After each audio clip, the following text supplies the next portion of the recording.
Ini adalah bumi, planet yang kita huni. Sayangnya, saat ini planet kita dalam kondisi yang tidak baik untuk dihuni. Bumi sedang menghadapi efek perubahan iklim yang mempercepat kerusakannya, atau yang lebih kita kenal dengan pemanasan global. Jadi, apa itu perubahan iklim? Perubahan iklim adalah perubahan jangka panjang dalam distribusi pola cuaca terhadap suhu bumi secara menyeluruh, dengan dampak yang besar dan terjadi secara berkepanjangan. Ilmuwan iklim menegaskan bahwa peristiwa ini tidak sepenuhnya terjadi akibat peristiwa alam, melainkan juga diakibatkan oleh aktivitas manusia. Atmosfer bumi terdiri dari beragam macam gas, di antaranya oksigen, nitrogen, serta gas lainnya yang dikenal sebagai gas rumah kaca. Gas rumah kaca ini diantaranya yaitu karbon dioksida, nitrogen dioksida, dan metana. Cahaya yang berasal dari matahari menabrak permukaan bumi. Bumi menyerap sebagian energi tersebut, sedangkan sebagiannya lagi dikembalikan ke asalnya. Gas rumah kaca seperti karbon dioksida menangkap energi tersebut dan mengirimnya kembali ke permukaan bumi, sehingga bumi semakin panas.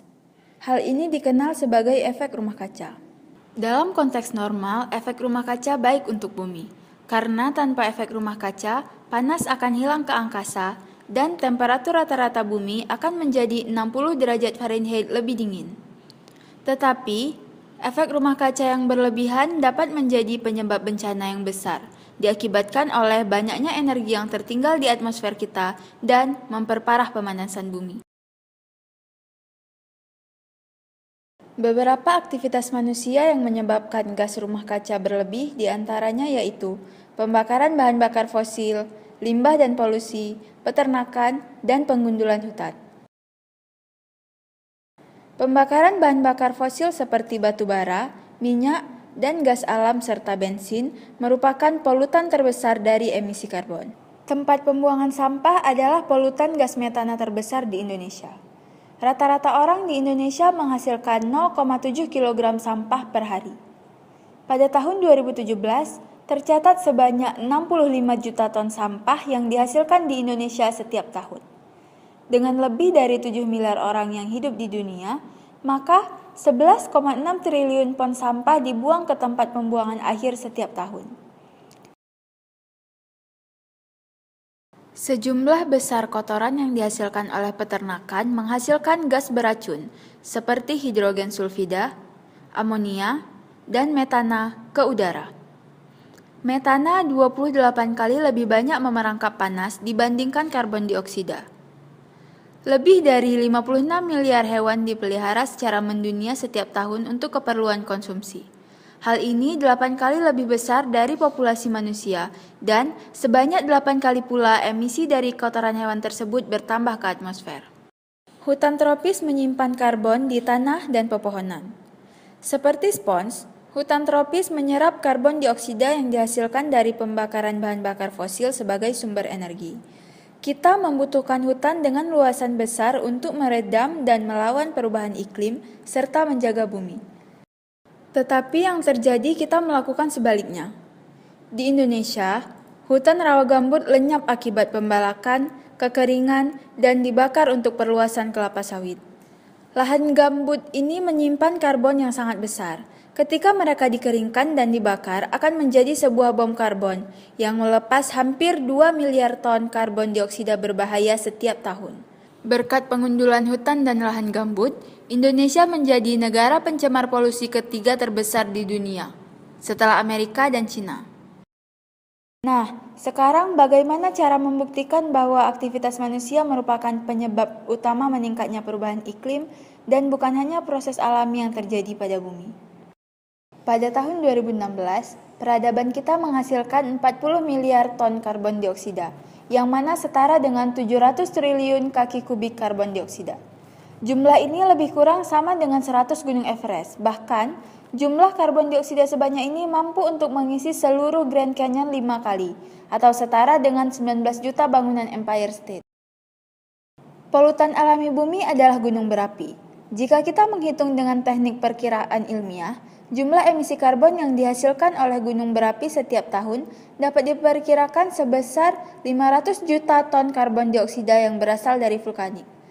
Tetapi itu bahkan belum mencapai 2% dari 40 miliar ton karbon dioksida yang dihasilkan peradaban kita. Mengapa kita harus peduli dengan pemanasan global dan peningkatan perubahan iklim?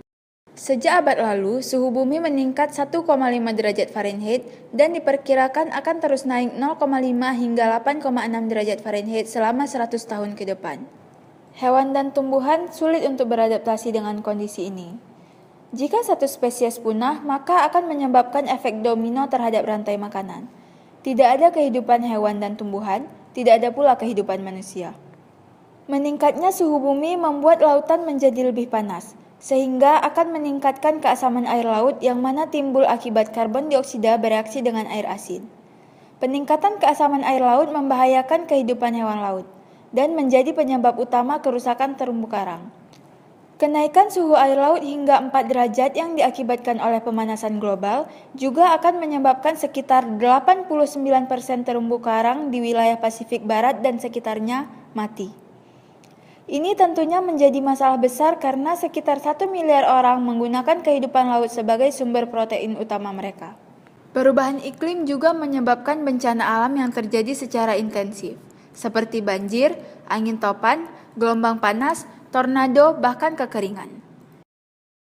Di Indonesia, Badan Nasional Penanggulangan Bencana atau BNPB mencatat terdapat lebih kurang 17.000 kejadian bencana di Indonesia dalam 10 tahun terakhir. Kejadian itu terdiri dari banjir 6.261 kejadian, puting beliung 5.128 kejadian, tanah longsor 4.077 kejadian, kekeringan 637 kejadian, kebakaran hutan dan lahan 620 kejadian, gelombang pasang atau abrasi 167 kejadian, serta letusan gunung berapi 52 kejadian.